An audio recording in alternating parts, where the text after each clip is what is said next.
नमस्कार, city Varanasi live में आप सभी का स्वागत है। मैं हूं ममता चौरसिया। आइए नजर डालते हैं आज के मुख्य समाचारों पर। दाल मंडी चौड़ीकरण परियोजना को लेकर शनिवार सुबह वाराणसी विकास प्राधिकरण ने फिर से ध्वस्तीकरण की कार्यवाही शुरू कर दी है। दाल मंडी चौड़ीकरण परियोजना को लेकर शनिवार सुबह वाराणसी विकास प्राधिकरण ने फिर से ध्वस्तीकरण की कार्यवाही शुरू कर दी है। प्रशासन भारी पुलिस बल के साथ मौके पर पहुंचा और चिन्हित 12 भवनों में से पहले भवन पर बुलडोजर चलाया गया। कार्यवाही शुरू होते ही दुकानदारों और स्थानीय लोगों में हड़कंप मच गया। अधिकारियों ने मकान और दुकान खाली कराने के लिए सिर्फ 10 मिनट का समय दिया, जिसके बाद सामान हटाने की अफरा तफरी मच गई। दाल मंडी चौड़ीकरण योजना के अनुसार क्षेत्र में कुल 17.4 मीटर चौड़ाई में सड़क, फुटपाथ और नाली का विकास होगा। सड़क को 10 मीटर चौड़ा किया जाएगा, जबकि दोनों ओर 3.2 मीटर का फुटपाथ और आधा मीटर की केसी ड्रेन भूमिगत नाली प्रस्तावित है। अधिकारियों का कहना है कि दाल मंडी में बिजली, पानी, गैस पाइपलाइन, इंटरनेट और सीवरेज सहित सभी जन सुविधाओं को फुटपाथ के नीचे भूमिगत किया जाएगा, ताकि सड़क पर किसी प्रकार की कटिंग की आवश्यकता न पड़े और यातायात सुगम रह सके। व्यापारियों ने इस कार्यवाही पर नाराजगी भी जताई। उनका कहना है कि बिना पुनर्वास व्यवस्था और वैकल्पिक दुकानें उपलब्ध कराए ध्वस्तीकरण किया जा रहा है। व्यापारियों का आरोप है कि पूर्व में प्रशासनिक बैठकों के दौरान दाल मंडी के प्रभावित व्यापारियों को बेनियाबाग, लोहता या मोहनसराय में दुकानें दिए जाने पर चर्चा हुई थी, लेकिन अब बिना समाधान के तोड़फोड़ की जा रही है। अचानक शुरू हुई इस कार्यवाही को लेकर कई दुकानदारों ने विरोध भी जताया और अपने सामान को सुरक्षित स्थान पर ले जाने की कोशिश की। महापौर ने नगर आयुक्त के साथ सिगरा पर चल रहे सीएम ग्रिड के कार्य का निरीक्षण किया। मानक के अनुरूप कार्य न पाए जाने पर संबंधित संस्था पर 10 लाख रुपए का जुर्माना लगाया। वाराणसी नगर निगम क्षेत्र में चल रहे निर्माण और सीवर लाइन से जुड़े कार्यों में लापरवाही की शिकायतों के बाद महापौर अशोक तिवारी एवं नगर आयुक्त हिमांशु नागपाल ने स्थल निरीक्षण कर स्थिति का जायजा लिया। निरीक्षण के दौरान कई स्थानों पर कार्य की गति धीमी पाई गई, साथ ही सीवर और वाटर पाइपलाइन में तकनीकी कमियां भी देखी गईं। इस दौरान नगर आयुक्त ने मीडिया से बातचीत में बताया कि निरीक्षण में यह स्पष्ट हुआ है कि कुछ ठेकेदारों द्वारा मानकों के अनुरूप कार्य नहीं कराया जा रहा है। अनेक स्थानों पर सड़क किनारे लिए गए सीवर नालों की खुदाई के बाद उन्हें समय पर दुरुस्त नहीं किया गया, जिसके चलते आसपास के लोगों को आवागमन में परेशानी हो रही है। वाटर पाइपलाइन की जांच में भी कई बिंदुओं पर त्रुटियां सामने आई, जिन्हें सुधारने का निर्देश दिया गया है और कार्यदायी संस्थान में अजय बिल्डर्स रुपए 10 लाख का जुर्माना लगाया गया तथा कार्य के निरीक्षण में लापरवाही बरतने पर क्षेत्रीय अधिशासी अभियंता, सहायक अभियंता तथा अवर अभियंता से स्पष्टीकरण मांगा गया है। साथ ही मुख्य अभियंता को निर्देशित किया गया कि कार्य मानक के अनुरूप समय से पूर्ण कराया जाए। सीएम ग्रिड योजना के कार्यों में कोई लापरवाही नहीं बरती जाएगी। महापौर के साथ निरीक्षण के समय नगर आयुक्त हिमांशु नागपाल, मुख्य अभियंता आर.के. सिंह आदि उपस्थित थे।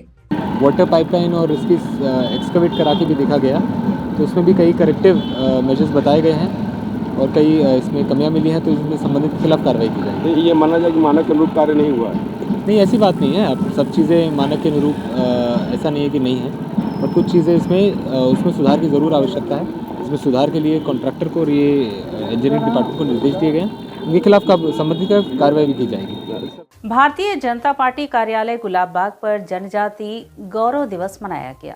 शनिवार को भारतीय जनता पार्टी कार्यालय गुलाबबाग पर अनुसूचित जाति जनजाति पिछड़ा मोर्चा की बैठक महानगर अध्यक्ष प्रदीप अग्रहरी की अध्यक्षता में संपन्न हुई। कार्यक्रम का शुभारंभ श्यामा प्रसाद मुखर्जी, पंडित दीनदयाल उपाध्याय एवं भगवान बिरसा मुंडा के चित्र पर माल्यार्पण के साथ हुआ। उपस्थित कार्यकर्ताओं को संबोधित करते हुए महानगर अध्यक्ष प्रदीप अग्रहरी ने कहा, भगवान बिरसा मुंडा का जन्म 15 नवंबर 1875 को हुआ था। वह भारतीय आदिवासी स्वतंत्रता सेनानी और मुंडा जनजाति के लोकनायक थे।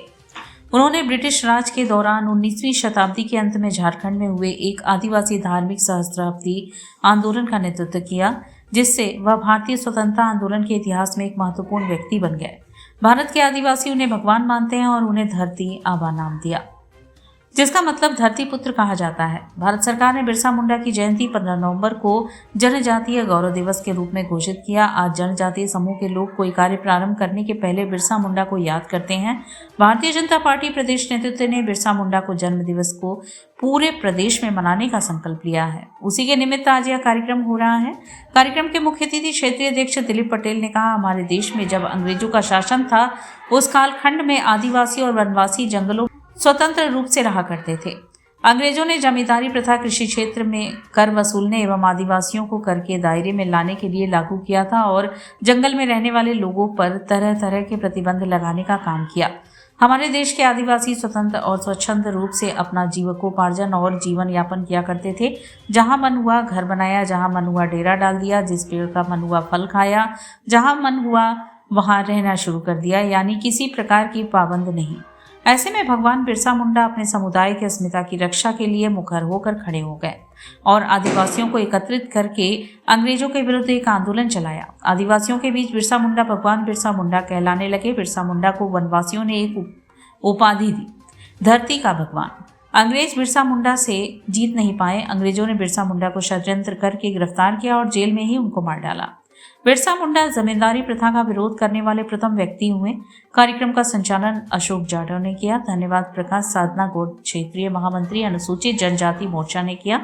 कार्यक्रम में प्रमुख रूप से अनुसूचित जनजाति मोर्चा के अध्यक्ष रवि खरवार, महामंत्री मनोज गौड़, रितेश खरवार, मंत्री संदीप कुमार गौड़, मनोज गौड़, अरविंद गौड़, राजू गौड़, ओम प्रकाश खरवार, दीपक गौड़, राकेश खरवार, संतोष खरवार, पप्पू गौड़, अरुण सिंह, योगेश वर्मा, प्रमिल पांडे आदि रहे।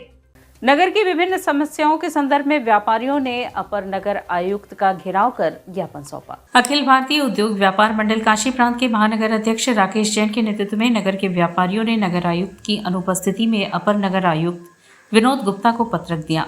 इस अवसर पर श्री जैन द्वारा बतलाए गए कि नगर निगम द्वारा जगह जगह सड़कों को खोदकर जिसको जल्द से जल्द ठीक करने की मांग की गई।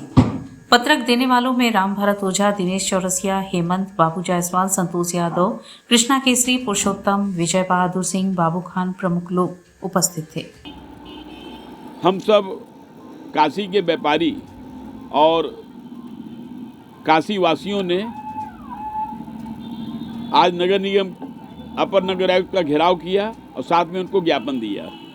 व्यापारियों ने विभिन्न मांगों के संदर्भ में ज्ञापन दिया। इसमें एक हमारी प्रमुख मांग थी शहीद पार्क। शहीद पार्क को पिछले कुछ दिनों से किसी की नज़र लग गई, बराबर कुछ न कुछ घटनाक्रम शहीद पार्क में घटते आ रहे हैं। जैसे पिछली बार जो एक बाल वाचनालय शहीद पार्क में हुआ करता था, उसको योगा सेंटर के नाम पर डेवलप किया गया और बाद में उसको जो है सिटी कमांड सेंटर बना दिया गया। तो व्यापारियों ने अपर नगर आयुक्त को एकदम स्पष्ट कहा है कि किसी भी सौंदर्यीकरण की योजना का हमारा विरोध नहीं है, काशी के विकास का विरोध नहीं है, लेकिन शहर का इकलौता पार्क जो 5 से 10 किलोमीटर की दूरी को कवर करता है, अगर इस पर कोई भी निर्माण कार्य कराया जाएगा तो इसका हम सब विरोध करेंगे। स्वामी हरसेवानंद पब्लिक स्कूल बनपुरवा में खेलकूद का भव्य समापन हुआ। रमन हाउस ने चैंपियनशिप की ट्रॉफी अपने नाम की, वहीं दयानंद टीम उप विजेता रही। 3 दिनों तक जबरदस्त गहमा गहमी के बीच चला स्वामी हरसेवानंद पब्लिक स्कूल बनपुरवा शाखा में अंतर नदीय वार्षिक खेल महोत्सव का भव्य समापन हुआ। इस प्रतियोगिता के ओवरऑल चैंपियनशिप रमन हाउस, जबकि उप विजेता का खिताब दयानंद हाउस तथा टैगोर हाउस ने मात्र 1 अंक के अंतर से मात खाकर तीसरा स्थान प्राप्त किया, जबकि विवेकानंद हाउस चौथे स्थान पर सरक गया। महोत्सव के समापन की घोषणा अपने आशीर्वचन एवं शुभकामना के बीच विद्यालय के सचिव एवं प्रबंधक बाबा प्रकाश ध्यानानंद ने किया। मैदान से विदा होने के समय समूह के चारों हाउस के लगभग 200 विद्यार्थियों ने एक दूसरे को मैत्री भावना के साथ प्रतिस्पर्धा की मुक्त कंठ से सराहना की। इन बच्चों में हर्ष, उमंग और उत्साह का अविरल प्रवाह दिखा गया। जय अथवा पराजय के भाव उनकी आंखों में प्रतियोगिता के समय भले दिखी हो, लेकिन समापन के क्षणों में वे इससे मुक्त दिखे। कार्यक्रम का प्रारंभ विद्यालय की प्रेरणा स्रोता श्री 1008 श्री हरसेवानंद जी की प्रतिमा पर माल्यार्पण एवं दीप प्रज्वलन के साथ हुआ। तत्पश्चात रंगारंग सांस्कृतिक कार्यक्रम भी प्रस्तुत हुए। स्वागत भाषण प्रधानाचार्य डॉक्टर अजय कुमार चौबे ने किया। धन्यवाद ज्ञापन MS यादव तथा संचालन वरुण पांडे ने किया। अंतिम दिन चेस, वॉलीबॉल, रस्साकसी, बैडमिंटन, बास्केटबॉल आदि की प्रतियोगिताओं ने मैदान पर उमंग तरंग बिखरे। वॉलीबॉल गर्ल्स में दयानंद हाउस प्रथम तथा विवेकानंद हाउस को द्वितीय स्थान मिला। उधर वॉलीबॉल बॉयज में रमन हाउस प्रथम जबकि टैगोर हाउस का दूसरा स्थान रहा। इसी प्रकार बास्केटबॉल बॉयज में दयानंद हाउस प्रथम तथा टैगोर हाउस द्वितीय रहा। कबड्डी बॉयज में रमन प्रथम, टैगोर हाउस का दूसरा स्थान, जबकि कबड्डी गर्ल्स में रमन हाउस प्रथम तथा टैगोर का तृतीय स्थान रहा। खो खो बालक वर्ग में दयानंद हाउस प्रथम एवं टैगोर हाउस द्वितीय स्थान प्राप्त किए। खो खो बालिका वर्ग में टैगोर हाउस प्रथम एवं दयानंद हाउस द्वितीय स्थान प्राप्त किए। रस्साकसी बालिका वर्ग में रमन हाउस प्रथम एवं दयानंद हाउस द्वितीय स्थान प्राप्त किए। रस्साकसी बालक वर्ग में रमन हाउस प्रथम एवं दयानंद हाउस द्वितीय स्थान प्राप्त किए। इस प्रकार रमन हाउस विजेता तथा दयानंद हाउस उपविजेता घोषित हुए। रेफरी की भूमिका में अनुराधा दीक्षित, दशरथ लाल, नीरज यादव, सुरेंद्र कुमार सिंह ने निष्पक्ष निर्णय दिया। पुरस्कार वितरण समारोह में बाबा प्रकाश ध्यानानंद विद्यालय के प्रधानाचार्य डॉक्टर A.K. चौबे, छात्रावास अधीक्षक लेफ्टिनेंट M.S. यादव, कार्यक्रम के आयोजन में शिक्षण मिर्जा, विलायत बख्श, सैयद नसीर असगर, वरुण कुमार पांडे, राकेश पांडे, नम्रता सिंह, अनुराधा दीक्षित, तृप्ति शुक्ला, ममता यादव आदि का विशेष योगदान रहा। स्वामी हरसेवानंद पब्लिक स्कूल बनपुरवा के इस भव्य समापन पर मैं सभी विद्यार्थियों को हृदय से बधाई देता हूँ। मैदान में खेलते हुए जब बच्चों की आंखों में चमक और चेहरे पर आत्मविश्वास देखता हूँ तो लगता है उनकी दिशा व दशा सुरक्षित है। खेल हमें केवल जीतना नहीं सिखाते बल्कि गिरकर उठना और पूरे मन से प्रयास करना सिखाते हैं। मैं सभी खिलाड़ियों को हार्दिक शुभकामनाएं देता हूँ। नवनीता कुंवर पब्लिक स्कूल सुसवाही स्थित परिसर में 2 दिवसीय कार्यक्रम A2 कार्निवल 2025 का आयोजन हुआ। नवनीता कुंवर पब्लिक स्कूल सुसवाही स्थित परिसर में आयुर्वेदिक 2 दिवसीय कार्यक्रम A2 कार्निवल 2025 के तृतीय दिवस के कार्यक्रम का शुभारंभ मुख्य अतिथि प्रोफेसर अभिमन्यु सिंह, विभागाध्यक्ष physical education Banaras Hindu university सहित प्रबंधक राजेश कुमार राय, उपाध्यक्ष प्रवीण राय, प्रधानाचार्य डॉक्टर दिवाकर राय एवं सीनियर जूनियर समन्वयक सत्यप्रिया सिंह और असीम कुमार घोषाल के कर कमलों द्वारा दीप प्रज्वलन एवं पुष्प अर्पण के साथ हुआ। प्रधानाचार्य डॉक्टर दिवाकर राय ने मुख्य अतिथि एवं उपस्थित अभिभावकों का स्वागत अभिनंदन करते हुए कहा कि बच्चों में खेल व अन्य गतिविधियों के गुण होने से उनका व्यक्तित्व विकास उचित तरीके से होता है। वह अनुशासित एवं लक्ष्य निर्धारित मार्ग चुनी को प्रेरित होते हैं। हमें उनका मार्गदर्शन एवं उत्साहवर्धन करना चाहिए। कार्यक्रम के तृतीय दिवस में सभी प्रतिभागी बच्चों को पुरस्कार वितरण कर सम्मानित किया गया। टग ऑफ वार के विजेता छात्र वर्ग कक्षा 10 से श्रुति त्रिपाठी, श्रुति सिंह, श्रेयांशी वर्मा, नेहा रही। छात्र वर्ग से अमित यादव, मयंक पाल, आदित्य चतुर्वेदी, आकाश पाल, शुभरत्न, विशेष कुमार सिंह, निखिल यादव रहे। इसके साथ ही जलेबी रेस में कक्षा नर्सरी से देव LG-A से शानवी नंदन, LG-B से पार्थ उपाध्याय, UKG-A से अक्षय उपाध्याय, UKG-B से शुभांशु चौहान ने प्रथम स्थान प्राप्त किया। बैलून रेस में कक्षा 1 से A से अनुवादित एवं वैभव प्रथम, प्रत्युष कुमार नंदन एवं दक्ष तृतीय तथा 1B से आर्यन एवं शिवांश प्रथम, आयांश राय एवं आयन शर्मा द्वितीय स्थान प्राप्त किए। स्पून मार्बल रेस में कक्षा 3A से विराट सिंह प्रथम, पीयू ने द्वितीय, विराट मौर्य ने तृतीय स्थान प्राप्त किया। कक्षा 3B से आशुतोष शुक्ला प्रथम, अंश राय द्वितीय, माधव प्रताप सिंह ने तृतीय स्थान प्राप्त किया। वहीं से सैक रेस में कक्षा 4A के मयंक कुमार प्रथम, हर्षिका सिंह द्वितीय, अंत्यम कुमार गौतम ने तृतीय स्थान प्राप्त किया। 4B से वैष्णवी प्रथम, कविश मिश्रा द्वितीय, अनुप्रिया सिंह तृतीय स्थान प्राप्त किए। 100 मीटर रेस में कक्षा 5A से प्रियांशु सिंह प्रथम, प्रज्ञा उपाध्याय द्वितीय, प्रतीक कुमार तृतीय स्थान प्राप्त किए। 5वीं B से आराध्य प्रथम, आद्यश्री द्वितीय, आदित्य गौड़ तृतीय स्थान प्राप्त किए। 6A बॉयज वर्ग से नीतीश यादव प्रथम, यथार्थ विश्वकर्मा द्वितीय, सक्षम पांडे तृतीय स्थान प्राप्त किए। वहीं गर्ल वर्ग से पीहू प्रथम, आरुषि द्वितीय, प्रेसी तृतीय स्थान प्राप्त किए। बच्चों ने अपनी कला प्रदर्शन करते हुए विभिन्न विषयों की कार्यशाला मॉडल तैयार किया, जिसका निरीक्षण मुख्य अतिथि एवं विद्यालय प्रबंधक एवं प्रधानाचार्य के द्वारा किया गया। मॉडल प्रतियोगिता की विजेता टीम को भी पुरस्कृत किया गया। साथ ही बच्चों द्वारा लगाए गए फूड स्टॉल की विजेता के बच्चों को भी पुरस्कार प्रदान किया गया। मुख्य अतिथि ने इस अवसर पर अपना विचार रखते हुए कहा कि विद्यालय के बच्चों ने अपने शिक्षणोत्तर गतिविधियों का प्रदर्शन बेहतरीन तरीके से किया। बच्चे हर क्षेत्र में कार्यशील एवं दक्ष हैं। उन्होंने बच्चों का उत्साहवर्धन किया और उन्हें भविष्य में सफलता प्राप्त करने के लिए प्रेरित किया। मुख्य अतिथि तथा विद्यालय प्रबंधक द्वारा सभी विजेता टीम को प्रमाण पत्र एवं पुरस्कार दिए गए। बच्चों ने कार्यक्रम के बीच बीच में गीत संगीत एवं नाट्य प्रस्तुतियां देकर दर्शकों का मनोरंजन किया। कार्यक्रम का समापन वरिष्ठ समन्वयक सुश्री सत्यप्रिया सिंह के धन्यवाद ज्ञापन से हुआ। मंच संचालन श्रेयांशी एवं आदित्य चतुर्वेदी ने किया।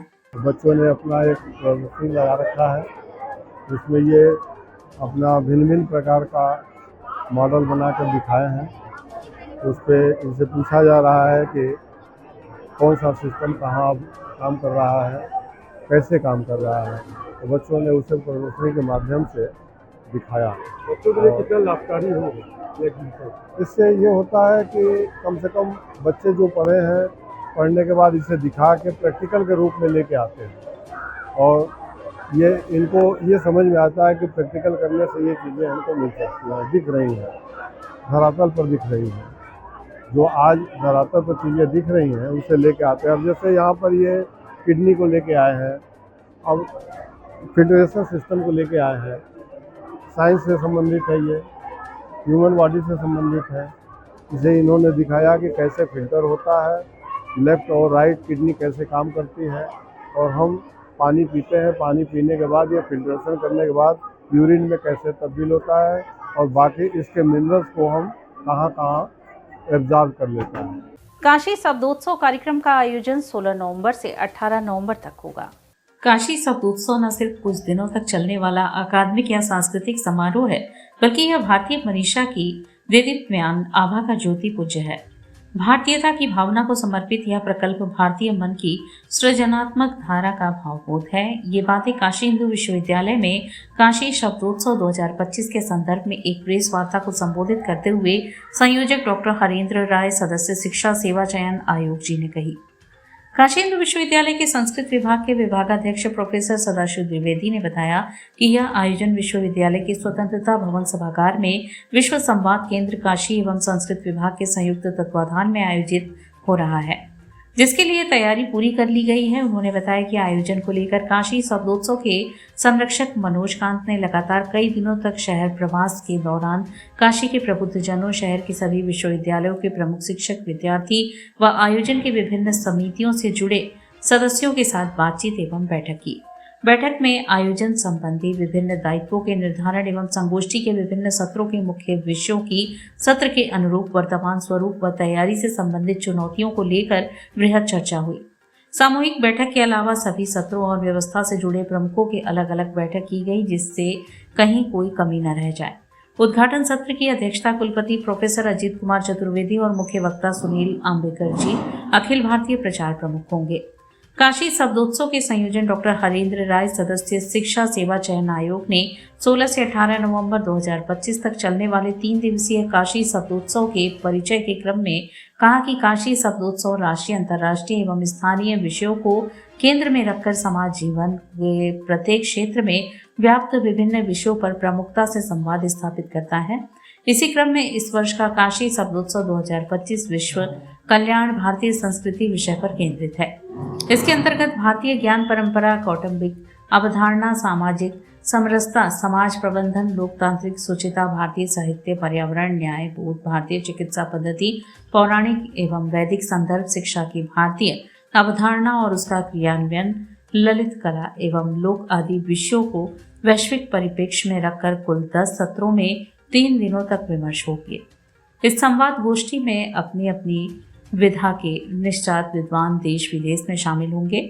उन्होंने आयोजन के कुछ महत्वपूर्ण बिंदुओं पर प्रकाश डालते हुए बताया कि इस उत्सव का एक बड़ा आकर्षण 3 दिनों तक चलने वाली विभिन्न प्रकाशकों द्वारा लगाई गई राष्ट्रीय पुस्तक प्रदर्शनी भी होगी, जो राष्ट्रीय पुस्तक न्यास नई दिल्ली के सहयोग से लगाई जाएगी। साथ ही प्रत्येक दिन स्वयं लोक एवं शास्त्रीयता को समर्पित संगीत नाट्य अकादमी, उत्तर मध्य क्षेत्र सांस्कृतिक केंद्र, ललित कला अकादमी, प्रतिष्ठित साहित्यिक संस्थाओं के आयोजनों के साथ साथ बहुप्रतिष्ठित नाट्य मंचन, राम की शक्ति पूजा, सत्यवादी हरिश्चंद्र समेत लोक गायन व मानस प्रसंग से जुड़े विविध सांस्कृतिक कार्यक्रमों का भी आयोजन किया जाएगा। आयोजन में देश विदेश के विद्वान, आचार्य, विद्यार्थी व प्रबुद्ध नागरिकों की प्रमुख सहभागिता होगी।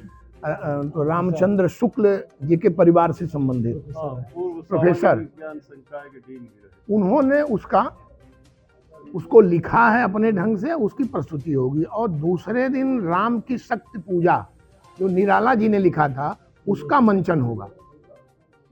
व्योमेश शुक्ल जी जो सभापति हैं नागरिक प्रचारिणी सभा के, वो करेंगे प्रस्तुतिकरण। और यह अद्भुत कार्यक्रम। दूसरा 17 तारीख के सुबह जो हमारा ये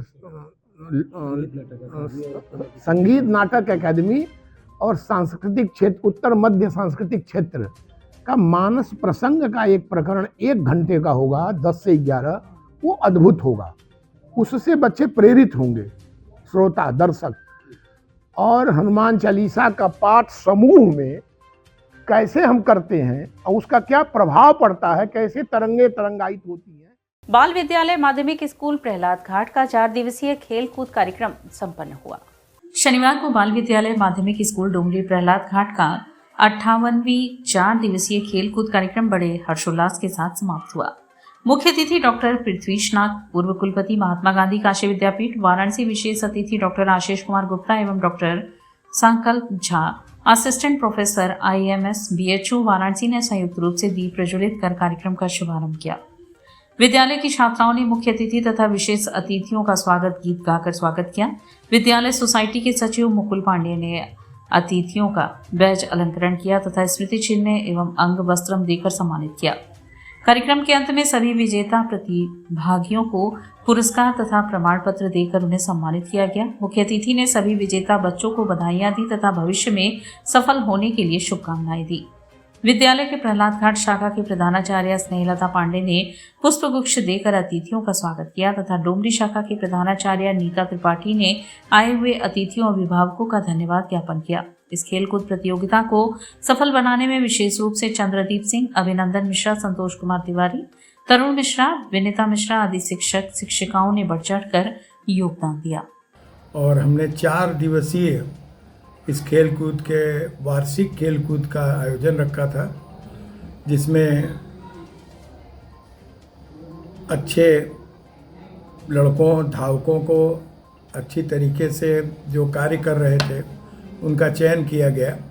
और चयन करने के बाद इनको प्रादेशिक स्तर पर और प्रदेश स्तर पर, जिला स्तर पर इन सब प्रतियोगिताओं में भेजने के लिए अवसर होता है कि बच्चे अच्छा कार्य करें, अच्छी तरीके से खेल कूद को पार्टिसिपेट करें, तो हम इनको जिला स्तर और प्रदेश स्तर पर भेज सकें और प्रतिभागी बना सकें। ये हमारा उद्देश्य होता है। बाकी हमारे इस उद्देश्य में हमारे पीछे जितने लोग खड़े हुए हैं, इन्होंने जो रंगमंच की तैयारी की थी, जिस पर ये कार्यक्रम हमने आरंभ भी किया, आज समापन दिवस भी है 15 तारीख, तो ये 4 दिन का पूरा श्रम इन लोगों ने यहाँ देने का प्रयास किया और एक तरह से ये लोग सफल भी थे। और मैं निश्चित है कि गौरवान्वित हूँ कि हमारे संग इस तरह के लोग हैं, इस तरह के शिक्षक शिक्षिकाएँ हैं जो कम से कम एक संग मिलके एक ऐसे स्पिरिट से काम करते हैं कि हमको कुछ करना ही नहीं पड़ता, कुछ करना नहीं पड़ता और सारी चीज़ें हो सकती हैं। जैसे घाट संध्या कार्यक्रम में बाल कलाकारों का उपशास्त्रीय शैली में गायन एवं नृत्य कार्यक्रम आयोजित हुआ। मार्गशीर्ष के कृष्ण पक्ष की 10वीं तिथि एवं बाल दिवस के अवसर पर बाल कलाकारों ने गायन एवं वादन की अद्भुत प्रस्तुति मां गंगा के पावन तट पर प्रवाहित की। जिला प्रशासन की अभिनव पहल पर शुक्रवार को सुबह बनारस के अंतर्गत घाट संध्या कार्यक्रम में बाल कलाकारों के माध्यम से उपशास्त्रीय शैलियों में गायन एवं नृत्य की प्रस्तुति प्रस्तुत की गई। प्रथम प्रस्तुति में बाल कलाकार अभिनंदन केसरी ने भारतीय सभ्यता एवं संस्कृति के अनुरूप प्रथम पूज्य देवता भगवान श्री गणेश की आराधना वक्रतुंड महाकाय सूर्यकोटि समप्रभा से किया। तत्पश्चात श्री कृष्ण गोविंद हरे मुरारी एवं समापन अच्युतम केशवम कृष्णा दामोदरम से किया। कलाकार ने मधुर सुरीली आवाज से दर्शकों के हृदय को आनंदित करते हुए खूब तालियां बटोरी। द्वितीय प्रस्तुति में बाल कलाकार तनिष्का ने कथक नृत्य के माध्यम से गणेश वंदना, तत्पश्चात स्वाति गुप्ता ने शिव स्तुति, दीप्ति झंवर ने विष्णु वंदना एवं समापन अविका ने गणेश वंदना से किया। समस्त कलाकारों ने पद, लय, ताल, अंग संचालन का अद्भुत समन्वय स्थापित करते हुए दर्शकों के हृदय को भाव विभोर किया। कलाकारों को प्रमाण पत्र गुरु वंदना जायसवाल, गुरु अभिषेक कुशवाहा एवं नीतीश सिंह ने प्रदान किया। धन्यवाद ज्ञापन श्याम कुमार केसरी ने किया। कार्यक्रम का संयोजन सुबह बनारस के सचिव एवं संस्थापक डॉक्टर रत्नेश वर्मा ने किया। कार्यक्रम का सफल संचालन सीमा केसरी ने किया। इस अवसर पर भारी संख्या में दर्शकगण उपस्थित रहे।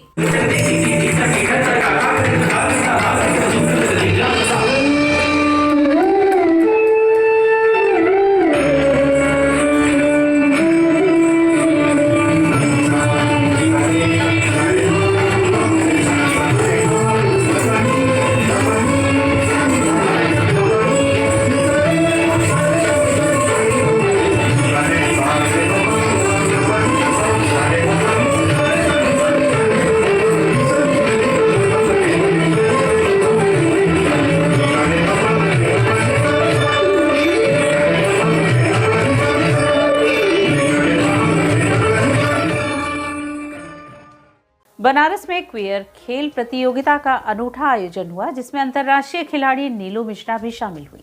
शनिवार को बनारस क्विड प्राइड के तत्वाधान में काशीराम आवास वाराणसी में क्वियर खेल प्रतियोगिता का आयोजन उत्साहपूर्ण वातावरण में किया गया।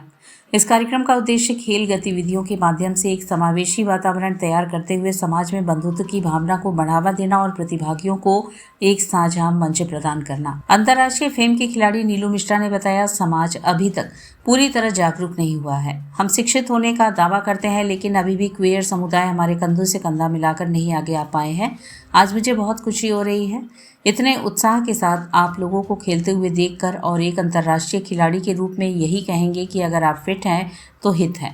विजेताओं को मेडल पहनाकर नीलू मिश्रा द्वारा सम्मानित भी किया गया। कार्यक्रम की शुरुआत बनारस क्वेयर प्राइड के संस्थापक आरोही ने उद्घाटन वक्तव्य दिया। लोक गायिका ज्योति उम्मीद फाउंडेशन के सामाजिक कार्यकर्ता महेंद्र एशियन ब्रिज इंडिया से साहिल ने प्रतियोगिता का औपचारिक शुभारंभ किया। खिलाड़ियों को उत्साहित करते हुए कस्तूरबा गांधी आवासीय विद्यालय की प्रधानाचार्य विशाखा सिंह ने कहा, आज के इस व्यस्त दौर में हमारे बीच से बहुत सारे खेल विलुप्त हो चुके हैं। ऐसे माहौल में खेल एक ऐसा माध्यम है जिसके जरिए हम सम्मान, समानता और भाईचारे की भावना को बढ़ावा दे सकते हैं। जब हम खेलते हैं तो हम यह नहीं देखते कि खेलने वाला कौन से धर्म का, कौन से जाति का, वह अमीर है या गरीब है, उसका जेंडर और सेक्सुअलिटी क्या है। खेल हमें जोड़ता है। इसके बाद पूरे कार्यक्रम का संचालन अनन्या, मिति और राधा द्वारा किया गया। दिन भर में कुल 10 खेल प्रतियोगिताएं आयोजित हुई, जिनमें क्वेयर समुदाय, काशीराम आवास के दलित युवा और युवतियां और बनारस के विभिन्न हिस्सों से प्रतिभागियों ने उत्साह के साथ हिस्सा लिया। कार्यक्रम में बनारस की कई संस्थाओं की महत्वपूर्ण उपस्थिति रही, जिनमें prismatic foundation, Asian bridge India, सौहार्द पीस सेंटर, उम्मीद फाउंडेशन, दामिनी सद्भावना संगम और उमाकांत प्रमुख रहे। साथ ही इस कार्यक्रम को सफल बनाने में नीति, रुमान, चंदन, अफसाना, आर्या, हेतवी, श्रेया, अनामिका, कैलाश, हसीम और नैन्सी की सक्रिय भागीदारी उल्लेखनीय रही। मिलती है जिनके सपनों में जान होती है, पंखों से कुछ नहीं होता, हौसलों से उड़ान होती है। तो आपका ये हौसले से भरा हुआ पूरा कार्यक्रम जो प्राइड मंथ चल रहा है, जो आपकी पहल है, निश्चित ही आने वाले हमारे युवाओं के लिए बहुत बड़ा सपोर्ट का काम करेगी। क्योंकि मैं खुद इलेक्शन कमीशन से ब्रांड एम्बेसडर काम करती हूँ, जिसमें ट्रांसजेंडर्स कम्युनिटी को भी मोटिवेट करने का मुझे मौका मिलता है और बहुत सारी चीज़ें समझ में आती है कि समाज अभी तक बहुत। शनिवार भाजपा सांसद मनोज तिवारी ने बीएचयू प्रीमियम लीग क्रिकेट प्रतियोगिता का शुभारंभ किया। इस दौरान मीडिया से बातचीत में विपक्ष पे जमकर निशाना साधा। बनारस हिंदू विश्वविद्यालय परिसर में आयोजित कैनवास क्रिकेट के तीसरे संस्करण बीएचयू प्रीमियम लीग का आज भव्य उद्घाटन हुआ। उद्घाटन समारोह के मुख्य अतिथि सांसद मनोज तिवारी रहे, जिन्होंने दीप प्रज्वलित कर टूर्नामेंट की शुरुआत की। इस लीग में कुल 24 टीमें हिस्सा ले रही हैं और प्रतियोगिता का समापन 29 नवंबर को होगा। सांसद तिवारी ने छात्रों को संबोधित करते हुए कहा कि बनारस से उनका आत्मिक जुड़ाव है और खेलकूद को युवाओं के सर्वांगीण विकास का महत्वपूर्ण हिस्सा बताया। उन्होंने कहा कि आज कैनवास क्रिकेट युवाओं के बीच अपार लोकप्रियता हासिल कर चुका है और इससे उनके अंदर टीम भावना, नेतृत्व क्षमता और अनुशासन जैसे गुण विकसित होते हैं। उन्होंने आयोजन टीम की सराहना करते हुए आयोजन सचिव सत्यनारायण रघुवंशी, पीपी आनंद, छोटू विकास, अनवर, हंसराज, क्षितिज सहित सभी सदस्यों के प्रयासों की प्रशंसा की। उन्होंने कहा, जब कोई टीम इतने बड़े आयोजन का जिम्मा संभालती है, खिलाड़ियों की ज़रूरतों का ध्यान रखती है, तो यह नेतृत्व क्षमता को जन्म देता है। खेल जीवन की कई नकारात्मक प्रवृत्तियों से दूर ले जाता है और व्यक्तित्व को निखारता है। उद्घाटन समारोह के दौरान राजनीतिक सवालों पर प्रतिक्रिया देते हुए मनोज तिवारी ने हाल ही में हुए बिहार विधानसभा चुनाव में एनडीए की जीत को ऐतिहासिक बताया। उन्होंने कहा कि इस चुनाव ने जाति की दीवारों को तोड़कर विकासवाद को स्थापित कर दिया है। जनता अब जाति आधारित राजनीति से ऊपर उठकर सुशासन और विकास को प्राथमिकता दे रही है। उन्होंने बताया कि चुनाव प्रचार के दौरान ऐसे क्षेत्रों में भी लोगों का समर्थन मिला जिन्हें पारंपरिक रूप से उनका वोट बैंक नहीं माना जाता था। उन्होंने एक वायरल वीडियो का उल्लेख करते हुए कहा कि एक युवा ने एयरपोर्ट पर सरकार के विकास कार्यों की सराहना की, चाहे उसने वोट दिया हो या नहीं।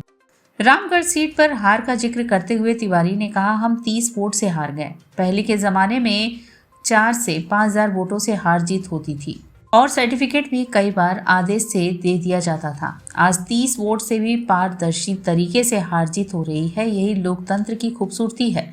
हम हार को स्वीकार करते हैं। उन्होंने विपक्ष पर निशाना साधते हुए कहा कि यदि कोई चुनाव आयोग पर शक करता है तो वह अपनी ही असफलता छुपा रहा है। देश की सुरक्षा पर बोलते हुए मनोज तिवारी ने हाल ही के दिनों में आतंकवाद से जुड़ी कथित घटनाओं का जिक्र किया और कहा कि जब शिक्षित लोग भी गलत रास्ते पर चले जाएं तो समाज को और सजग रहने की आवश्यकता है। उन्होंने इस संदर्भ में विपक्षी दलों पर आरोप लगाते हुए कहा कि दिल्ली में हुए बम धमाके को कई विपक्षी नेताओं ने अब तक कंडेम नहीं किया और तुरंत विषय बदल देते हैं। उन्होंने कहा, आतंकी को कंडेम करिए। ये कहना कि आतंक का कोई धर्म नहीं होता सही है, लेकिन जिसने किया है उसको भी तो कंडेम करिए। अब देश का बच्चा बच्चा समझने लगा है कि कौन राष्ट्रहित में खड़ा है और कौन किन मुद्दों पर चुप रहता है। बिहार की जो जीत हुई है उसमें कास्ट की दीवार टूटी है, विकासवाद हावी है। लोगों ने डेवलपमेंट का और वेलफेयर स्कीम का टेस्ट लेना शुरू कर दिया है। बिहार के खजाने को समृद्धि मिली तो जनता को समृद्धि मिली और ये समय के साथ इसका बहुत बड़ा संदेश जाएगा और ये चीज़ बताएगी, तभी हम असली मायने में डेवलप हो जाए। क्यों हमसे हैदराबाद आगे है, क्यों हमसे वो और बड़े महाराष्ट्र आगे हो गया? क्योंकि वहाँ पे हमने देखा कौन सड़क बना रहा है, कौन पुल बना रहा है, कौन नहर का पानी दे रहा है, कौन हमारा वेलफेयर स्कीम कर रहा है और सब कुछ संवैधानिक ढंग से कर रहा है कि नहीं। तो मैं आज बीएचयू के इस उद्घाटन अवसर पे आपने पूछ दिया, मेरा मानना है ये एक नए राजनीतिक संस्कृति की शुरुआत बिहार में हुई। और इसी के साथ सिटी वाराणसी लाइव का यह प्रसारण यही समाप्त होता है। ममता चौरसिया को दे इजाजत। नमस्कार।